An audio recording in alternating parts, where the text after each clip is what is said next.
우리 부처님께서 삼아승직업, 우주가 3번 생기고 우주가 3번 사라질 동안, 삼아승직업 동안 육바라밀을 완성하셨다라는 말씀 드렸죠. 그래서 부처님께서는 지혜와 자비와 복덕과 신통을 완벽하게 갖추었기 때문에 원망구족이라고 불러요. 원망구족. 그래서 청상천하 무여불 이란 표현 있죠. 하늘 위 하늘 아래 누구 같은 분이 없다? 부처님 같은 분이 없다. 하늘 위 하늘 아래 다 통틀어도 부처님 같은 분이 안 계시다 라고 표현을 합니다. 그래서 우리가 부처님께서 모든 중생을 다 제도하겠다라는 원력을 세우셨기 때문에 이 부처님이 가지고 계신 그 헤아릴 수 없는 거룩한 마음 4가지를 딱 그 4가지 특징을 뽑아서 사무량심이라고 불러요. 무슨 심? 사무량심. 이게 굉장히 중요한 부분입니다.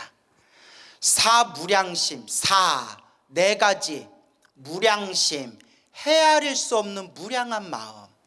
이게 부처님이 가지고 있는 가장 강력한 4가지의 거룩한 위대한 마음의 특징인데, 그 사무량심을 자비희사라고 불러요. 뭐라 부른다? 자비희사. 자비희사 중에서 자비희까지는 우리 중생들도 사실 다 가지고 있어요. 자가 뭐냐? 사랑자자예요. 무슨 자자? 사랑자. 비자는 슬플 비, 슬퍼할 비예요. 사랑자, 슬플 비. 희는 기뻐할 희, 기뻐하다 희. 우리가 웃을 때 어떻게 웃어요? 히히히가 붙잖아요. 기뻐할 희. 사자는 무슨 사자일까요? 버릴 사, 놓아버리다, 버릴 사자를 써요. 이걸 우리 어머니의 마음하고 그대로 우리가 비교를 해볼 수가 있어요. 엄마가 자식을 뭐 하는 마음이 있어요? 사랑하는 마음. 그게 자예요. 엄마가 자식을 사랑하듯 부처님은 중생을 사랑하신대요. 그게 자예요. 엄마가 내 새끼, 내 자식이 아프거나 안 좋은 일이 생기면 어떤 마음이 들어요? 막 슬퍼하잖아요. 막 그날 잠이 안 오잖아요. 내 새끼 이러잖아요. 그 슬픈 마음. 엄마가 자식을 바라보면서 자식이 아프거나 자식이 힘들 때 그 슬퍼하는 마음이 뭐예요? 비예요. 부처님도 그와 같이 중생들을 향해서 어떤 마음을 가지고 있어요? 비. 중생들이 아파하거나 중생들이 괴로워하면 부처님이 막 슬퍼하시는 거예요. 비. 희. 기뻐하는 마음. 엄마가 내 자식이 잘 되고 좋은 일이 생기면 어떤 마음이 들어요? 기뻐하는 마음이 들잖아요. 부처님도 중생이 좋은 일이 생기면, 중생이 아주 행복하고 즐거우면 부처님 마음도 어때요? 기뻐요. 자비희까지는 엄마가 자식을 생각하는 마음과 부처님이 중생을 생각하는 마음이 비슷해요. 근데 마지막 사에서 이제 문제가 생겨요. 사가 무슨 사라고 했어요? 버릴 사. 무엇을 버렸다는 거죠? 그렇죠. 집착을 버렸다. 엄마는 내 자식을 보면 사랑하고 슬퍼하고 자식을 보면 기뻐하지만 자식에 대한 무엇을 못 버려요? 집착을 못 버려요. 그래서 내 새끼예요. 내 새끼. 내 새끼가 내 것이에요. 자식은 내 것이다 라고 자기도 모르게 집착하는 거예요. 사가 안 돼요. 버릴 사, 집착을 못 버려요. 근데 부처님은 중생을 똑같이 사랑하고 중생을 똑같이 슬퍼하고 중생을 똑같이 기뻐하면서 중생들을 바라보시되 그 중생에 대해서 뭐가 없어요? 집착이 없어요. 집착이 없기 때문에 나다 내 것이다 라는 집착이 없기 때문에 중생들을 평등하게 제도할 수가 있대요. 뭐하게? 평등하게. 왜? 뭐가 없기 때문에? 집착이 없기 때문에. 그리고 집착이 없기 때문에, 그냥 집착 자체가 없기 때문에 제도해도 실증을 낸다 안 낸다? 실증을 내지 않는데요. 뭐가 없기 때문에? 집착이 없기 때문에. 말을 안 들어도 화가 나거나 지치지 않으신대요. 뭐가 없기 때문에? 집착이 없기 때문에. 집착 없이 평등하고 고요한 마음으로 자, 사랑하고 비, 슬퍼하고 희, 기뻐하고. 하지만 그 속에서 뭐는 없다? 집착은 없대요. 그래서 금강경에 유명한 구절 나오죠. 응무소주 이생기신. 응무소주, 응당 머무르는 바 없이. 머무르는 바 없이가 뭐가 없이? 그렇죠. 집착하는 바 없이, 지착 없이 이생기심, 그 마음이 난다.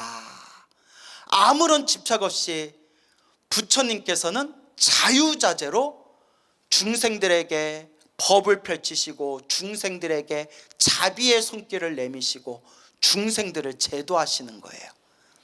근데 그 마음이 너무나 헤아릴 수가 없어서 중생들은 감히 헤아릴 수가 없기 때문에 무슨 심이라고 부른다? 사무량심, 네 가지 무량한 마음. 자, 비, 희, 사라고 부르게 되는 겁니다. 그래서 부처님께서는 중생을 제도할 때 우리 같은 인간이 가지고 있는 집착으로서의 감정이 없어요. 평등하게 중생을 바라보고 평등하게 부처님께서는 중생을 제도하신대요. 그래서 이런 구절이 나와요. 부처님이 출가하기 전에 낳았던 친아들 이름이 뭐죠? 라울라. 여기까지는 다 아시죠? 부처님을 반역하고 부처님을 죽이려고 했던 우리 부처님 생애에서 가장 나쁜 악인으로 나온 부처님의 제자가 누구죠? 대바닷다. 대바닷다. 한자로는 제바달다라고 하죠. 대바닷다. 제바달다. 근데 우리 불교에 이런 말씀이 있어요. 부처님은 평등하고 자비로우시기 때문에 바라보실 때, 중생을 바라보실 때 친아들인 라울라를 바라보는 눈길과 아주 나쁘고 악한 반역자였던 대바닷다를 바라보는 눈길이 같다 다르다? 똑같대요. 평등하대요. 달라요 하면 이건 불교가 무너지는 거예요. 그럼 부처님은 평등한 분이 아니에요. 똑같대요. 중생을 평등하게 바라보신대요. 단 모든 중생을 평등하게 바라보실 때 보시더라도 중생을 제도할 때 차별이 있어요. 뭐가 있다? 차별이 있어요. 그 왜 차별을 일으키시냐? 부처님은 모든 중생의 과거 전생에서부터 다음 생에 펼쳐질 모든 업의 인연을 다 꿰뚫어 보시고, 무엇을 꿰뚫어 보시고? 업의 인연. 인연법을 완벽하게 꿰뚫어 보시고 그 인연법에 맞춰서 중생을 제도하다 보니까 우리 입장에서 봤을 때는 무엇처럼 보인다? 차별이 펼쳐지는 것처럼 보인다. 하지만 부처님은 절대 그렇지 않다. 부처님은 중생을 평등하게 바라보시지만 중생마다 수준이 다 다르고 중생들마다 타고나 업보가 다 다르고 중생들마다 다 서로가 서로 얽혀있는 인연법이 다르기 때문에 부처님은 그 하나하나까지 완벽하게 꿰뚫어 보시고 중생들을 제도하기 때문에 중생 입장에서는 차별법처럼 보인다. 하지만 부처님은 평등하시고 차별이 없대. 중생을 제도할 때는 중생 입장에서 뭐처럼 보일 뿐이다? 차별이 있는 것처럼 보일 뿐이다. 어찌 부처님의 그 무량한 마음, 헤아릴 수 없는 마음을 감히 우리가 알 수 있겠는가 라고 불교에서 이야기하고 있습니다. 알겠죠? 그래서 부처님께서는 완벽한 지혜, 자비, 신통, 복덕을 갖추셨기 때문에 아무런 걸림이 없으시대요. 걸림이 있어요? 없어요? 아무런 걸림이 없으시대요. 부처님이 무언가 걸림이 있다면 불교는 완전히 무너지는 거예요. 부처님은 아무런 걸림이 없대요. 그래서 부처님께서는 아침마다 저녁마다 고요히 앉으셔서 신통지혜의 그물을 세상에 펼치신대요. 무엇을 펼치신다? 신통지혜의 그물. 거미줄과 같이 촘촘한 신통지혜의 그물을 세상에 쫙 펼치신 뒤에 그 그물, 거미줄같이 촘촘한 그물에 당신과 과거 전생부터 인연이 있었던 중생, 이번 생에 마땅히 제도받아야 할 중생, 이번 생에 마땅히 부처님과 만날 인연이 있는 중생들을 신통지의 그물로 세상을 덮어서 그 중생들을 꿰뚫어 보신대요. 그리고 부처님이 그 인연법 따라서 그 중생들에게 다가가시는 거예요. 알겠죠? 그러니까 부처님과 만나는 거는 우연이 없어요. 부처님과 만나는 거는 우연이란 만남이 없대요. 그냥 언어적 습관으로 우연히 부처님을 마주쳤는데 라고 표현할 뿐이지 절대 우연은 있다 없다. 모든 게 다 무슨 법으로 인해서? 인연법으로 인해서 부처님께서는 중생들에게 다가가시고 중생들에게 법을 설하신다고 합니다.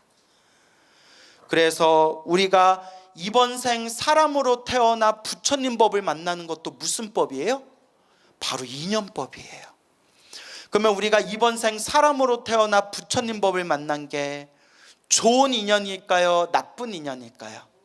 좋은 인연이 있어서 부처님 법을 만난 거예요. 우와, 전생에 무슨 복을 많이 지었기에 부처님 법을 만났을까요? 그렇지만 우리가 이 사바세계, 참아야만 살 수 있는 세계를 사바세계라고 하죠. 이 사바세계 살아가면서 좋은 인연만 있어요? 아니면 나쁜 인연도 있어요? 나쁜 인연도 있죠. 나를 힘들고 괴롭게 하는 인연들, 나쁜 인연들도 있잖아요. 에구구구, 그 나를 힘들고 괴롭게 하는 인연도 누가 지은 업의 인연이에요? 내가 지은 업의 인연이다. 좋은 인연도 나쁜 인연도 다 내가 지은 업의 인연법이구나. 불교는 철저하게 인연법에서 시작되는 거예요.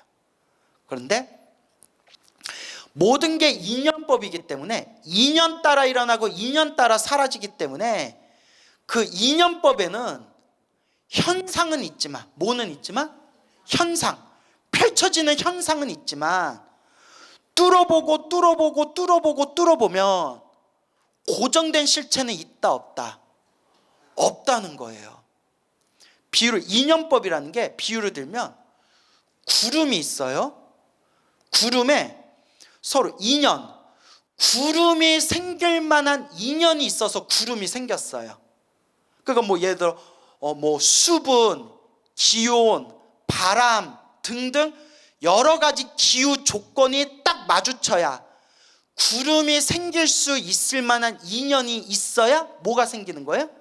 구름이 생기는 거잖아요. 그리고 그 구름이 생길 수 있을 만한 인연이 흩어지면 구름이 어떻게 돼요? 구름도 없어지잖아요. 그러면 인연 따라 일어나고 인연 따라 사라지는 그 구름 안에 구름이라고 할 만한 고정된 실체가 있어요 없어요? 없어요. 아무리 구름을 쪼개봐도 구름이라는 고정된 실체가 없어요. 다만 무엇 따라 생겼다가 무엇 따라 사라질 뿐이에요? 인연 따라 생겼다가 인연 따라 사라질 뿐이고, 인간을 포함해서 우주를 포함해서 인간과 우주 모든 존재를 포함해서 모든 현상이 무엇 따라 일어나고 무엇 따라 사라진다? 인연 따라 일어나고 인연 따라 사라질 뿐, 그 속에 이것이라고 할 만한 고정된 실체는 없대요. 그것을 부처님은 완벽하게 꿰뚫어 봤기 때문에 모든 게 인연 따라 일어나고 인연 따라 사라진다는 걸 완벽하게 꿰뚫어 봤기 때문에 부처님은 집착할 바가 있을까요, 없을까요? 집착할 바가 없어요. 모든 집착이 다 사라지셨어요. 오직 모든 게 다 무슨 법이다? 인연법이다. 조금 더 유식하게 말하면 연기법. 모든 게 조건 따라 일어나고 조건 따라 사라지는 연기법.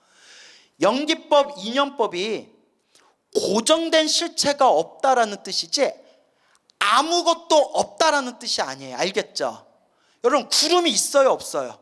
있잖아요. 구름이 있어요. 다만 뭐가 없을 뿐이다? 고정된 실체가 없을 뿐이고, 다만 연기법, 인연법이라는 흐름 속에서 이 모든 현상이 펼쳐지고 있는 것이다. 그래서 불교에서는 없다라고 집착해도 틀렸다라고 하고, 있다라고 집착해도 틀렸다고 해요. 있는 것도 아니고 없는 것도 아니고 그냥 무슨 법이다? 인연법. 인연 따라 일어나고 인연 따라 사라지고, 인연 따라 일어나기 때문에 있다라고 말할 수 있지만 인연 따라 사라지기 때문에 없다라고도 말할 수 있고, 그래서 있다라고도 집착하면 안 되고 없다라고도 집착해서는 안 된다. 다만 이 모든 인연법을 꿰뚫어 본 사람은 뭐가 없다? 모든 집착이 다 사라졌다. 그래서 음무소주 이생기심이 되는 거예요. 모든 인연법을 다 꿰뚫어 봤기 때문에 아무런 집착 없이 그 마음을 낼 수가 있는 거예요. 그래서 우리가 이렇게 깨달음만 얻기만 하면 우리가 이렇게 완전한 자유인이 될 수가 있는데, 바람 불면 바람 부는 대로, 밥을 먹거나 죽을 먹으면 죽을 먹거나 밥을 먹는 대로, 잘 되면 잘 되는 대로, 안 되면 안 되는 대로 이 모든 업의 흐름을 다 꿰뚫어 보고 그 무엇에도 흔들리지 않는 완전한 자유인이 될 수 있는데, 그게 잘 돼야 안 돼요? 그게 되면 뭐 이러고 앉아 있겠어요, 여러분? 그게 바로 업습이라는 거예요. 지독한 중생의 업의 습관과 그동안 내 마음에 맑고 깨끗한 내 마음자리를 먹구름처럼 가리고 있는 번뇌와 망상들 때문에 우리는 자꾸 이렇게 중생으로 살아가고 있는 거예요. 그래서 옛날 참선하던 큰 스님들 법문대로만 말하자면 마음만 깨치면 부처가 된대요. 마음이 본래 부처기 때문에 이 마음만 딱 꿰뚫어 보면 그 자리에서 부처가 되는 거래요. 이론은 맞는데 이건 제 얘기가 아니라 큰 스님들 말씀이에요. 야, 광우야, 나는 딱 수십 년 동안 중노릇을 했지만 마음만 깨쳐서 부처 된 사람 봤다 못 봤다? 못 봤다라고 또 솔직하게 얘기를 하시는 거예요. 그래서 경전의 말씀대로 얘기하자면 부처님과 같은 완전한 존재가 되려면 어떻게 닦아야 된다? 오래오래 지혜와 자비와 복덕과 신통을 완벽하게 닦아야 원망구조 부처님이 되는 것이다 라고 경전에서 이야기하고 있는 거예요. 그래서 이제 보조국사 진울스님 같은 경우에는 화엄사상을 공부하시고 참선을 하시면서 그분이 내리신 결론이 도노점수였어요. 도노점수. 도노. 마음이 부처라는 건 깨달았지만 점수. 아직은 점점 닦고 닦아서 완전한 존재가 돼야 된다. 그래서 도노점수. 마음은 부처인 걸 깨달았지만 점점 닦아야 된다 라고 또 말씀을 하셨던 겁니다. 그래서 우리가 이 중생 세계를 살아가면서 좋은 업도 있고 나쁜 업도 있고, 어떤 불자님을 보면 정말 어렸을 때부터 큰 복을 타고나 가지고 평생을 잘 먹고 잘 살고 겉정근심 없어 보이는 불자님도 있는가 하면, 어떤 불자님은 눈물 없이 들을 수 없는, 뭐가 그렇게 사연이 기구하고 곡절이 많은지 눈물 없이 들을 수 없는 그런 한이 많은 인생사를 살아왔던 불자님도 계시고, 가만히 들으면서 부처님 가르침을 음미해 보면, 이것도 다 누가 지은 업이구나, 내가 지은 업이구나. 큰 스님들도 똑같아요. 평생 수행하시고 기도하시고 깨달음을 얻었다는 큰 스님들께서도 살아오면서 건강하셨던 큰 스님도 계시고, 항상 몸에 병이 많았던 큰 스님도 계시고, 사람들한테 평생 존경만 받았던 큰 스님도 계시고, 사람들한테 손가락질 받았다가 그 모함을 뒤집어 써서 귀향에 갔다 오신 큰 스님들도 계셨고, 널리 중생들에게 법을 펼쳐서 수많은 1000명, 2000명, 3000명의 제자들을 거느렸던 대큰 스님이 있는가 하면, 깨닫기는 깨달으셨는데 사람들한테 인정받지 못해가지고 저 산속에 가가지고 콧물 뚝뚝 흘리면서 감자 구워 드시던 큰 스님이 계셨고, 진짜예요. 그래서 옛날 당나라 시대 때 예전에 어느 산속에 도를 깨달은 큰 스님이 숨어 사신다라는 소식을 듣고 황제가 명을 내려서 그 큰 스님을 좀 모셔와라 라고 시켰대요.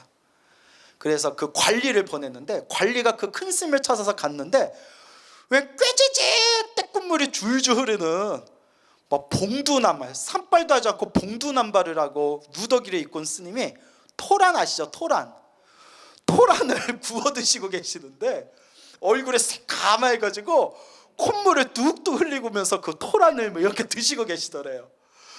아무리 봐도 큰 스님 같지가 않더래요. 그래서 그랬대요. 스님, 토란 드시는데 콧물은 좀 닦고 드십시오. 그때 그 큰 스님이 딱 이렇게 얘기했대요.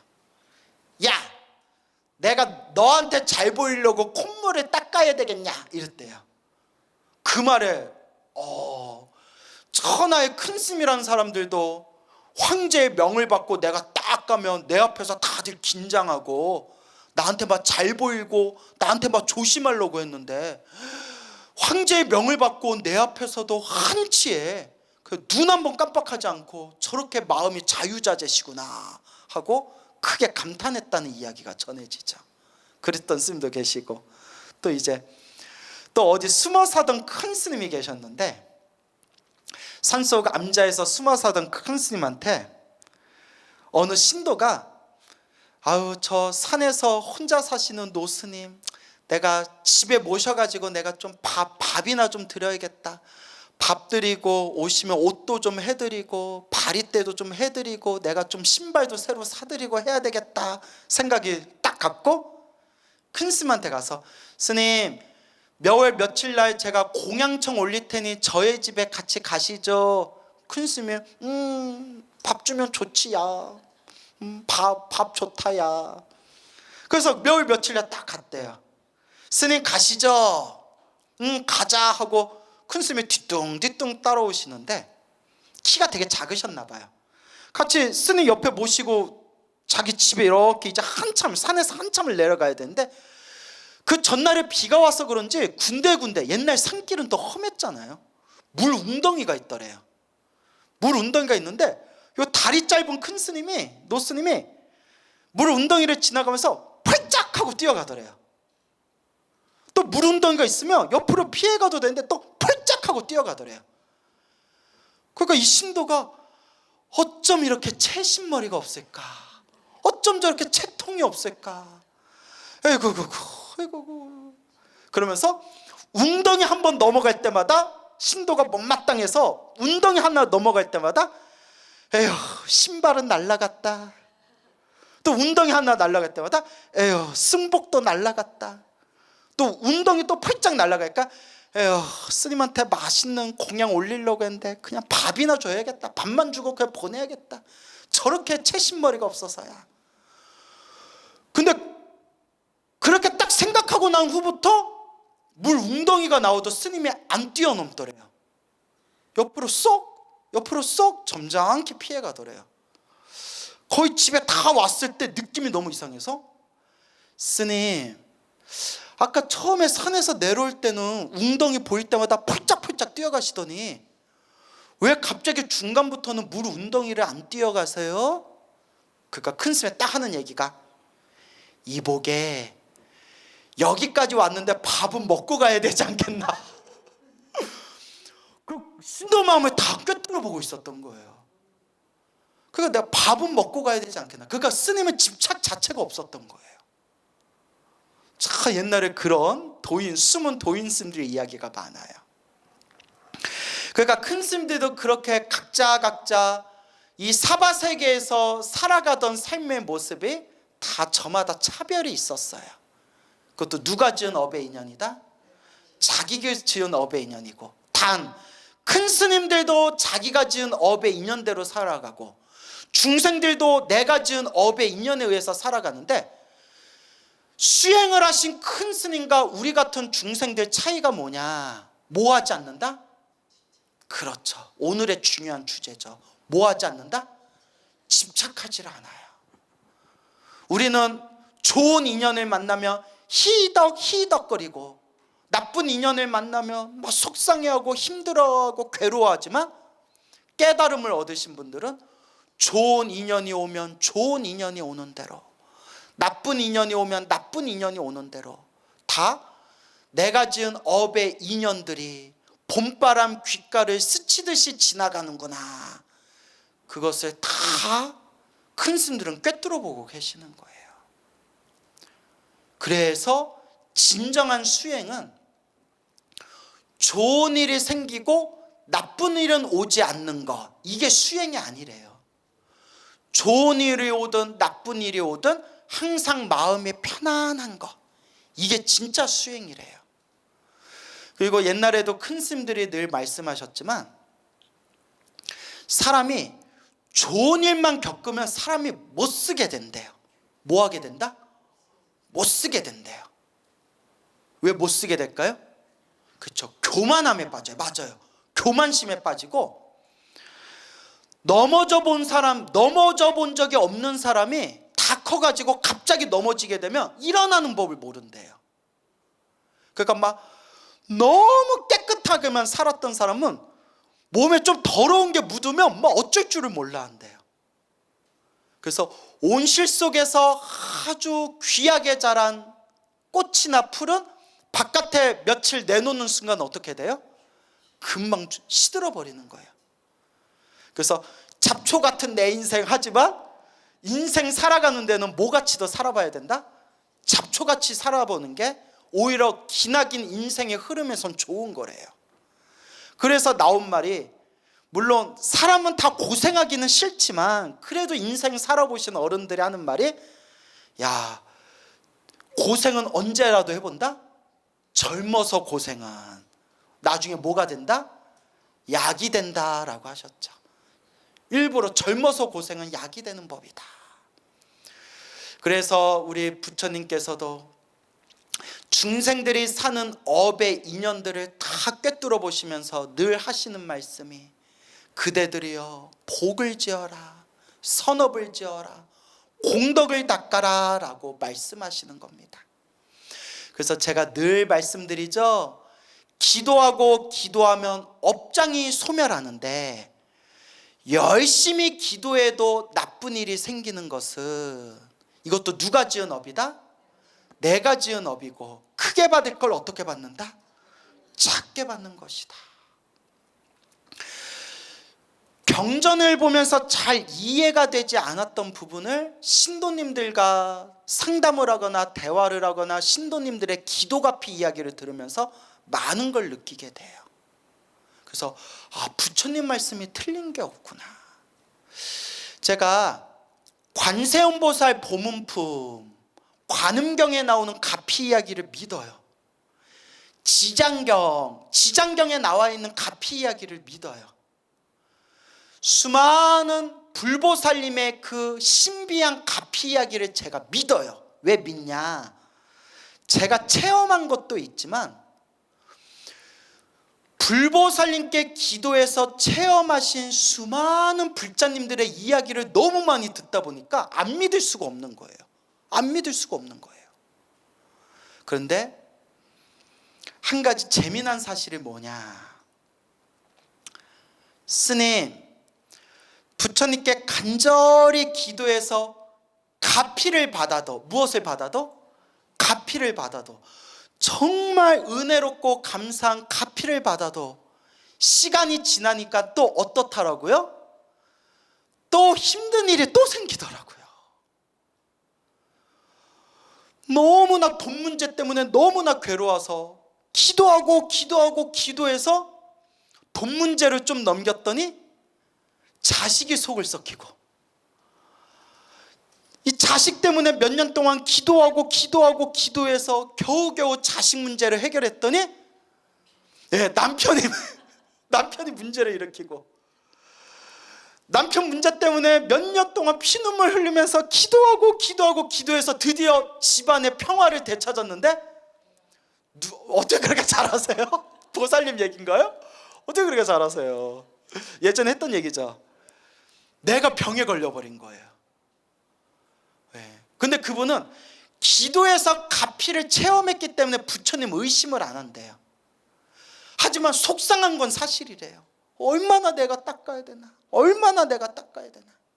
그때 자기를 지탱해 주던 법문이 저의 법문이었대요. 갑자기 내 자랑이 돼버렸네. 하도 그런 인과 법문을 들으면서 막 속상하던 그 마음이, 내가 전생에 지었던 업을 크게 받을 걸 작게 받고 있구나, 이번 생 내가 전생에 지은 빚을 갚고 있구나 생각하니까 그나마 마음이 편안하시더래요. 그러면서 지금도 열심히 기도하고 계세요. 스님들도 똑같아요. 여러분 스님들 멀리서 볼 때는 깨끗한 승복 입고 머리 반짝반짝 삭발하고 항상 미소 짓고 그냥 절에서 가만히 공부만 하면 되고 그렇게 보이죠. 그 속에 들어가면 별의별 일들이 생겨요. 스님들이라고 편한 줄 아세요? 스님들이 제일 좋아하는 노래가 뭔지 아세요? 징글벨이에요. 징글벨. 하도 징글징글해서 웃자간 농담이고, 스님들도 복 많은 스님이 있고 스님들도 좀 복이 딸리는 스님들이 있어요. 절집 안에도 별의별들이 있어요. 하지만 수행을 많이 하고 깨달음의 경지가 깊어질수록 이 내 앞에 펼쳐진 좋은 일도 나쁜 일도 다 누가 지은 업이다? 내가 지은 업이구나. 결국 누가 닦아야 되는구나? 내가 닦아야 되는구나 라는 것을 우리가 꼭 명심하셔야 됩니다. 알겠죠? 그래서 여러분 매일매일 기도하세요. 뭐 하세요? 매일매일 기도하세요. 기도가 습관이 돼야 돼요. 스님 무슨 기도해야 돼요? 하냐면 골고루 해보시되 제일 좋은 걸 하세요. 스님 저는 천수경이 좋아요. 그럼 천수경 하시면 돼요. 스님 저는 지장기도가 좋아요. 지장기도 하시면 돼요. 스님 저는 금강경이 좋아요. 금강경 하시면 돼요. 스님 전 법화경이 너무 좋아요. 법화경 하시면 돼요. 하나라도 꾸준히 거룩하신 부처님, 참으로 제 업보가 두껍습니다. 제가 지은 그 수많은 업보를 참회합니다. 부처님, 이 업장이 모두 다 소멸하고 저를 포함해서 우리 가족들을 포함해서 모든 중생이 다 함께 괴로움에서 벗어나 행복하기를 발언합니다. 간절히 기도하시면 여러분들의 업장이 점점 소멸하고 여러분들의 공덕이 차오르게 될 겁니다. 알겠죠? 오늘 여기서 마치겠습니다.